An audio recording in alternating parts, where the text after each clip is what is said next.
bago tayo umusad sa iba pang mga malalaking balita, makibalita ho tayo muna mga kaumbo. Kasama ho natin ang nagsisilbing presidente ho ng National Union of People's Lawyers, si Attorney Efraim Cortez. Ito ho'y kaugnay dun sa usapin po ng mga co-perpetrator kasama ni Senator Ronald Bato de la Rosa. After nga ho nung inilabas ng Supreme Court na kopya ng ruling ho nito or ng decision nito doon sa apela ni Senator Ronald Bato de la Rosa na magkaroon ng temporary restraining order o mapigilan pansamantala yaong pagpapatupad ng warrant of arrest na inilabas ng International Criminal Court laban ho sa kanya. Sabi ho kasi ng National Bureau of Investigation, may panibagong communication na rin na kanilang natanggap na posibleng maglabas na rin po ng warrant ang International Tribunal para ho dun sa mga co-perpetrators katulad ni Senator Bato. At kasama ho natin para sa mas malawak na pagpapaliwanag si Attorney Efraim Cortez, Presidente ng National Union of People's Lawyers. Magandang araw po sa inyo, Attorney, at welcome sa Bombo Radio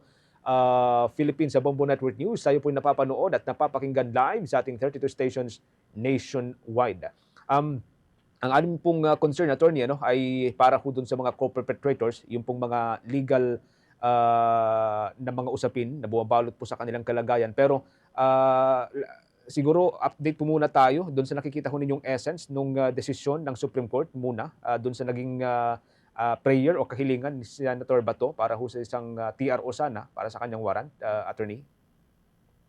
Ang basis ng kanilang denial ay one, walang unmistakable right si Senator De La Rosa that needs to be protected. Kasi essential yon sa isang injunctive relief, TRO o injunction, na merong unmistakable, clear and unmistakable right.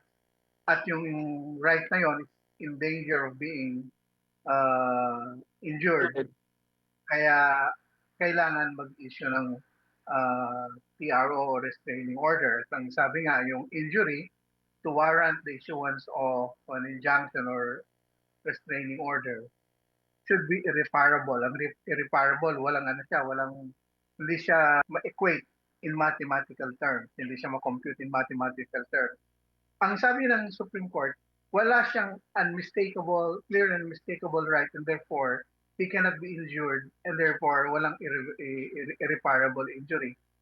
Simply put, ang pinaka-essential nito ay nirecognize ng Supreme Court ang validity ng warrant of arrest. In fact, malinaw dun sa sinight nilang kaso as basis sa kanilang decision na yung warrant of arrest ay binibigyan nila ng presumption of good faith.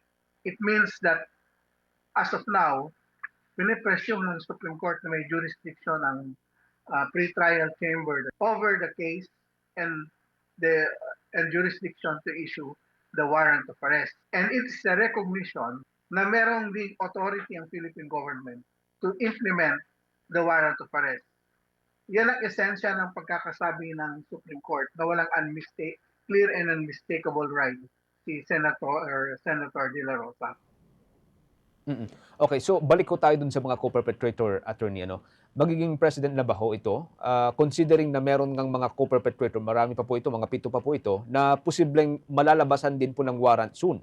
Or safe bang sabihin na hindi na magiging in favor sa kanila ang desisyon ng Korte Suprema kung sakali man ho na magkain din po sila ng kahintulad na petition based na rin doon sa desisyon ng Korte Suprema sa appeal ni Senator Bato, Attorney? In essence, yes. Pero hindi pa tandaan natin, this is just the ancillary remedy. It's just the application for restraining order. Hindi pa ito doon sa main case. Yung kasing enforceability ng warrant of arrest sa Pilipinas, yung issue na yon ay nakaangklay ay subject for resolution sa merit ng decision. Sa ngayon ay nasa ancillary remedy ng restraining order at to resolve yung ancillary remedy, summarily ang determination ng issues. Unlike sa merit. So pag sinasabi natin precedence as of now, hindi natin masasabing precedence dahil hindi ito decision on the merits. Kundi resolution pa lang ito sa isang application for ancillary remedy. Pero is it safe to say na yung magiging desisyon ng Korte Suprema doon sa main case would also be leaning towards doon sa decision nito lately doon sa TRO petition ni Senator Bato, Attorney? course, mahirap mag-speculate, pero if you look at the legal basis, you look at existing doctrines on international law, malinaw naman na ang crimes against humanity ay subject ng universal jurisdiction. It can be prosecuted anywhere. It can be prosecuted in a foreign court or domestic court. It can be prosecuted before an international criminal, the International Criminal Court.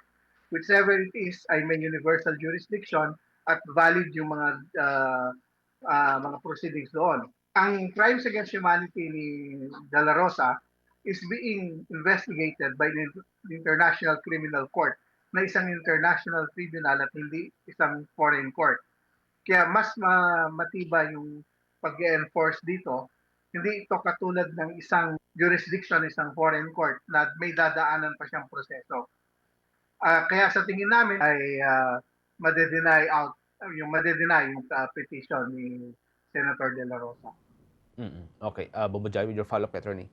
Attorney, ang sabi ni Investigation Director Melvin Matibag, may communication na rin silang natanggap na baka lalabas na rin itong warrant ng iba pang co-perpetrator ni Senator Bato de la Rosa. In effect, Attorney, kung ibabatay natin dito yung desisyon ng Supreme Court, wala na bang ibang recourse ng iba pang co-perpetrator dito, Attorney?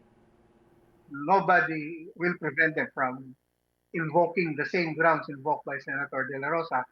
Kung ngayon sila magpa-file at wala pang resolution sa main case ni Senator De La Rosa, yung findings insofar as the application of Senator De La Rosa ng kanyang restraining order would definitely be used as basis to deny also yung kanilang applications if ever na meron sila.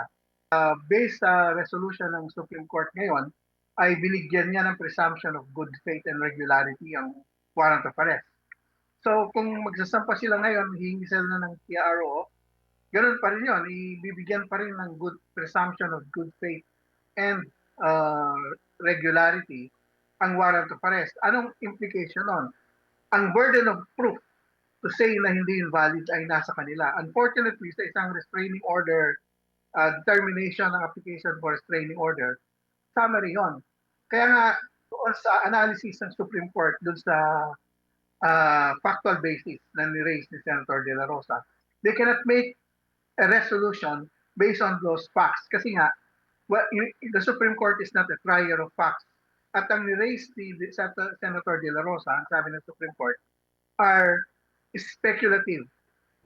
Okay. Sa usapin pa rin ng President's Attorney, ang sabi ni Attorney Sal Panelo, palpak yung naging diskarte ng abogado ni Senator Bato dahil inuna niya yung temporary restraining order imbes na maghain ng muna nitong petition for writ of habeas corpus. For the sake of the co-perpetrators, mas paborable ba para sa kanilang filing ng writ of habeas corpus kaysa asking nitong temporary restraining order, Attorney?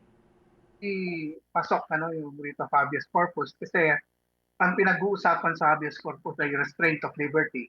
Ibig sabihin may deprivation of liberty. Pag sinabi mong deprivation of liberty, naka-restrain yan, hindi siya pwedeng umalis. At I think ni-resolve na rin ng Supreme Court yan na freely nakakalis naman si Senator De La Rosa. Kaya wala pang kailangang i-restrain, sabi ng Supreme Court.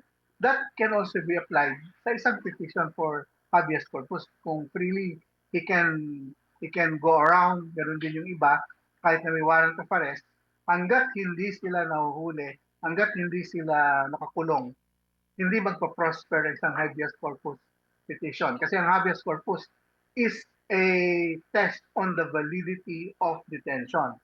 Another legal complication para sa mga tumutulong kay Senator Bato, paano sila mananagot dahil sabi nga ni Attorney Jimmy Bondoc, di pa nakikita itong warrant laban kay Senator Bato. Pwede bang gamitin as defense yung fact na hindi pa nakikita ang warrant, Attorney?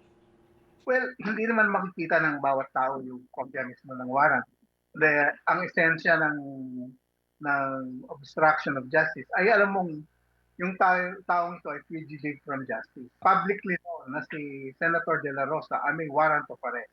So irrespective kung nakita mo yung warrant of arrest o hindi, malinaw na yan na may warrant of arrest. In fact, si Senator De La Rosa mismo ang nagsasabi na may warrant of arrest siya by the mere fact of going to the Supreme Court and questioning the implementation of the warrant of arrest.